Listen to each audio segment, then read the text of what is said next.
The studio lights were bright. Millions of viewers were watching live. Hollywood legend Clint Eastwood stepped forward and calmly extended his hand. But boxing icon Muhammad Ali didn't move. No handshake, no smile, just silence. The audience froze as Ali stared directly into Eastwood's eyes and said something that instantly turned the atmosphere old. For a moment, nobody in the studio even breathed. Then, Clint Eastwood quietly replied with one sentence, a sentence so unexpected that it completely changed the room. What he said next stunned everyone watching, and it became one of the most shocking live television moments involving Muhammad Ali. Stay with me, because the real story behind that handshake refusal is far deeper than anyone realized. When Muhammad Ali refused to shake Clint Eastwood's hand in front of nearly 12 million viewers on live television, the atmosphere inside the studio turned eerily still. A silence settled over the room, heavy, suffocating. You could almost hear the camera operators breathing. Eastwood's hand remained suspended in the air between them, steady, composed. Meanwhile, Ali's eyes blazed with a fury that seemed to come from somewhere far deeper than wounded pride. The host stumbled over his words, scrambling to rescue what had been planned as a cheerful segment celebrating American legends. But the mood had shifted. This was no longer entertainment. Something old had resurfaced, something buried for 13 years, quietly rotting beneath the surface, waiting for a moment exactly like this to erupt.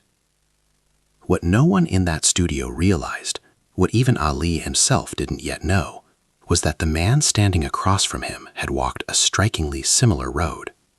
The same impossible road, the same brutal choice. And he had paid a price that nearly shattered everything he had built. Then Eastwood spoke. His voice was so quiet that the microphones barely captured it. Yet the words would shake every assumption Ali held about Hollywood's most rugged icon and forever reshape how America thought about courage. Locked away in a military archive from 1968, an archive accessible to fewer than a dozen people, sat a document. A document that tied these two men together in a way the nation would never have expected. Inside it was a name, Clint Eastwood, and that name appeared on the same list as Muhammad Ali, the very list that had divided America, the same list that had cost Ali his heavyweight championship, his prime athletic years, nearly even his freedom. Both men had faced the same demand during the Vietnam era. Both had been ordered to serve. Both had been expected to say yes. But both had said no. The difference? Only one of them did it under the blinding lights of the entire world. What Eastwood revealed in that frozen television moment threatened to destroy the myth of Hollywood's toughest cowboy, or prove that the hardest battles are often fought quietly, far from cameras. And the entire revelation began with 5 words no one in that room expected. The story truly begins on April 28, 1967, inside a plain federal building in Houston, Texas. There were no bright lights, no cheering crowds, no television cameras. Just a quiet room filled with young men waiting to be processed for the military draft during the Vietnam War. Among them sat the most famous athlete on the planet, Muhammad Ali.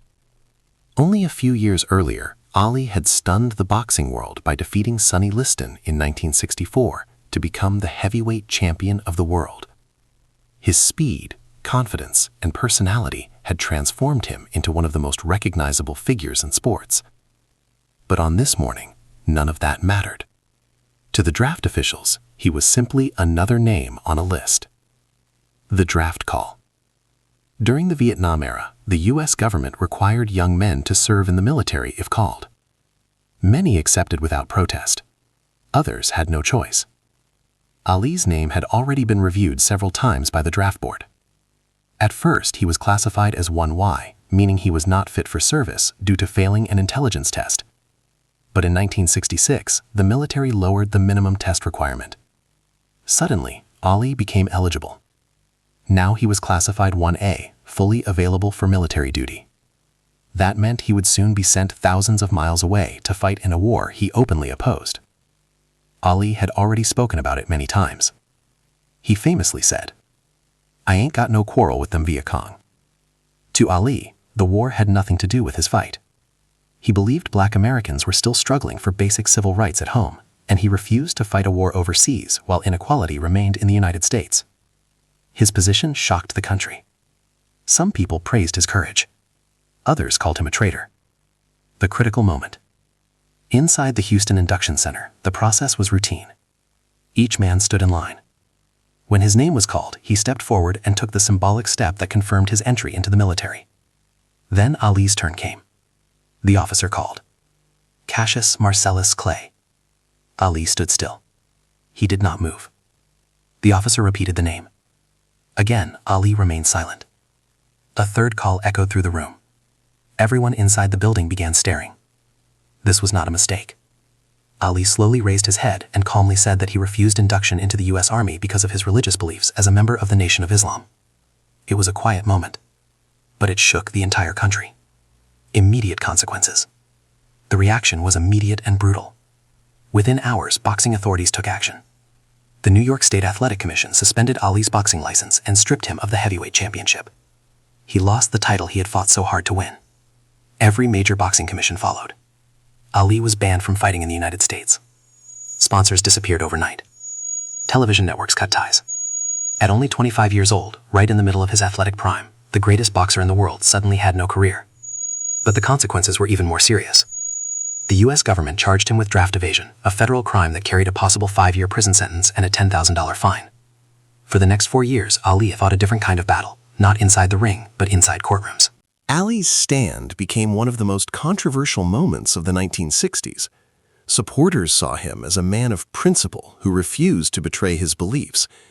Critics saw him as someone who refused to serve his country during wartime. The debate spread across the United States. Newspapers argued about him. Politicians criticized him. College students marched in protest supporting him. Meanwhile, Ali continued speaking publicly about peace and civil rights, even though he had lost his livelihood. For years, he could not box professionally. The heavyweight champion of the world had been forced into exile from the sport he dominated. The long fight for justice. Finally, after years of legal battles, Ali's case reached the Supreme Court of the United States. In 1971, the court made a unanimous decision. Ali's conviction was overturned. The ruling cleared his name completely. By then, he had already lost nearly 4 years of his career, years that many fighters consider their physical peak. But when he returned to the ring, Ali proved something remarkable. He had lost time, he had lost money, he had lost his championship, but he had not lost his spirit. Why this moment matters. That quiet refusal in Houston was more than just a personal decision. It became one of the most defining acts of courage in sports history. Ali risked everything, fame, fortune, freedom, to stand by his beliefs. Years later, even many of his critics admitted something extraordinary. Ali didn't just change boxing. He changed how athletes used their voices. And it all began in that silent moment inside a small room in Houston, when Muhammad Ali refused to take a single step forward. What Ali never knew was that nearly 400 miles away in Los Angeles, another American would soon face the same crossroads. Clint Eastwood sat inside his agent's office in May 1968, holding his own draft notice. He was 38 years old. Fresh from the success of the Dollars trilogy, the films that had transformed him from a television cowboy into an international movie star. His agent's advice came quickly, blunt, calculated. Don't be stupid. Don't be Ali. The war, he explained, was complicated, but Eastwood's career didn't need to be. All Hollywood expected was something simple: a USO tour, a few patriotic speeches, smile for the cameras, wave the flag. play the role. But Eastwood had already served in the military once, back in 1951 during peacetime. He knew how the machine worked, and he knew something else. He couldn't stand before cameras encouraging young men to die for something he didn't believe in.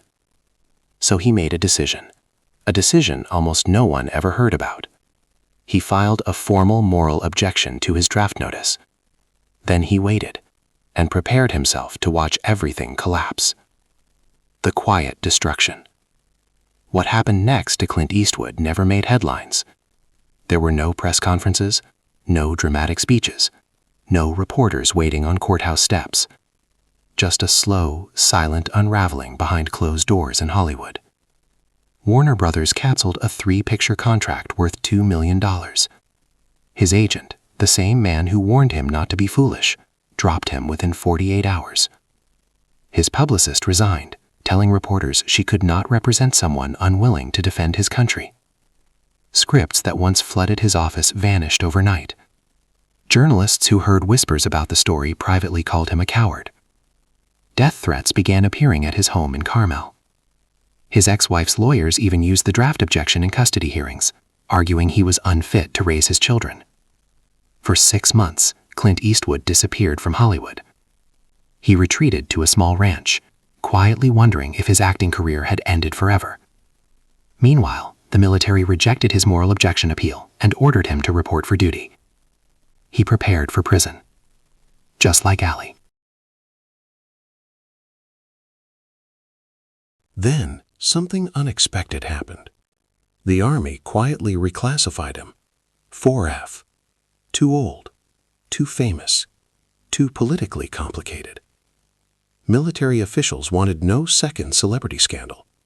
Allie's case was already dominating headlines and dividing the country. They had no interest in another media circus.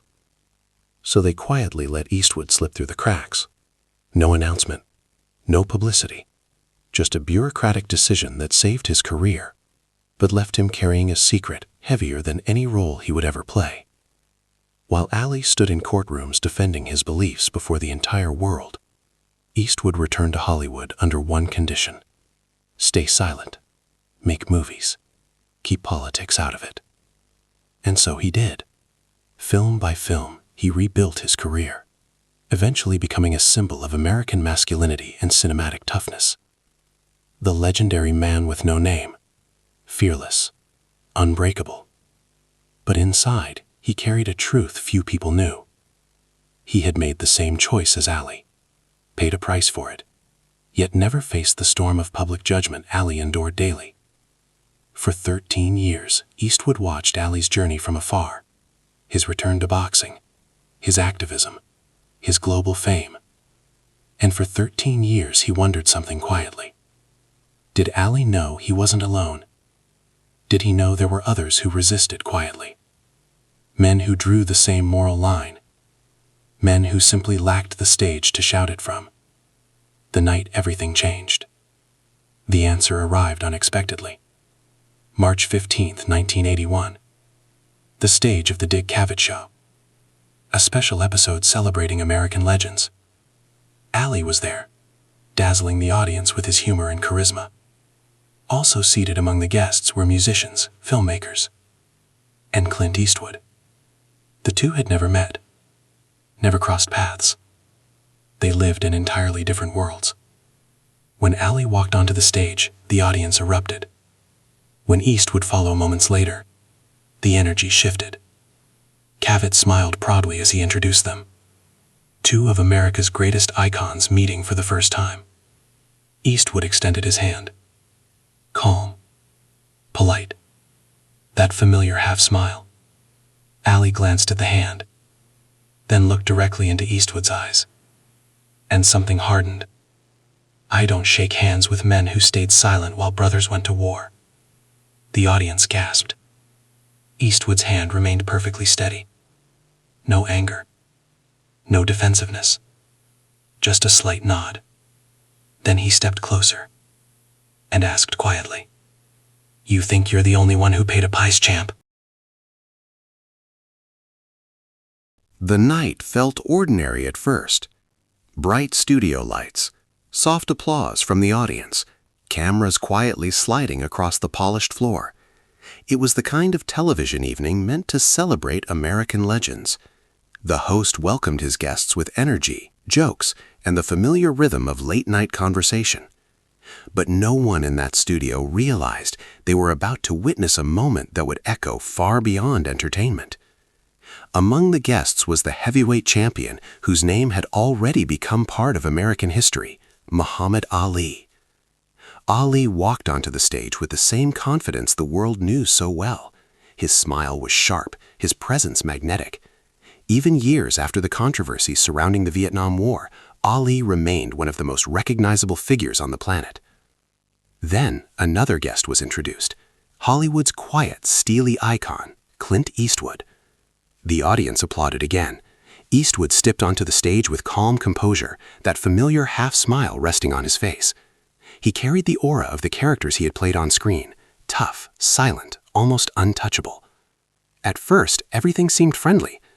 The host joked about bringing together two giants of American culture, one from the boxing ring, the other from the silver screen. Then came the moment. Eastwood turned toward Ali and slowly extended his hand. It was a simple gesture, a polite greeting. But what happened next instantly changed the mood of the entire studio. Ali didn't move. He looked down at the extended hand, then lifted his eyes and stared directly into Eastwood's face. The smile vanished. The playful energy that usually surrounded Ali disappeared, replaced by something much heavier, something personal. The room fell quiet. Then Ali spoke. "I don't shake hands with men who stayed silent while others were sent to fight." The sentence landed like a thunderclap. The audience gasped. The host froze. For a moment, the entire studio seemed suspended in time. Some viewers thought it might be a joke. Ali was famous for dramatic moments and sharp remarks, but this didn't feel like humor. His expression was serious. This was real. Eastwood's hand remained in the air for a second longer, calm, steady, no anger, no embarrassment. Then he slowly lowered it. Instead of arguing, instead of defending himself, Eastwood leaned slightly closer to Ali, and in a voice so quiet that the microphones barely caught it, he said something that completely changed the moment.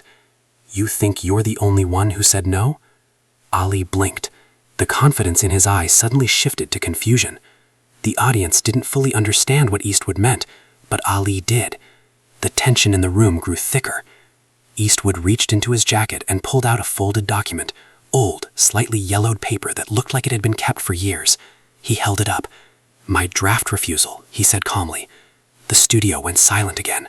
For years, the world had known Muhammad Ali as the most famous man to refuse the Vietnam draft, a decision that cost him his heavyweight title, nearly 5 years of his career, and almost his freedom. But now, standing across from him, was a man claiming he had made the same decision. Just quietly. No press conferences, no speeches, no headlines. Ali stared at the document, trying to process what he was hearing. The anger that had filled the room moments earlier slowly began to dissolve into something else, something far more complicated. Because in that instant, Ali realized something he had never imagined. He had not been the only one who resisted, and the man standing in front of him, the silent Hollywood cowboy, might have been fighting the same moral battle all along. That was the moment everything changed, not just for the two men on that stage, but for everyone watching. Because sometimes the loudest acts of courage are easy to see. The quiet ones take years to understand. Then hit that subscribe button because we're bringing you more true stories that change how you see history. Drop a comment about someone you misjudged 18 minutes 10 seconds before knowing their full story. And tell me, where in the world are you watching this from? Because the greatest acts of courage often happen in silence.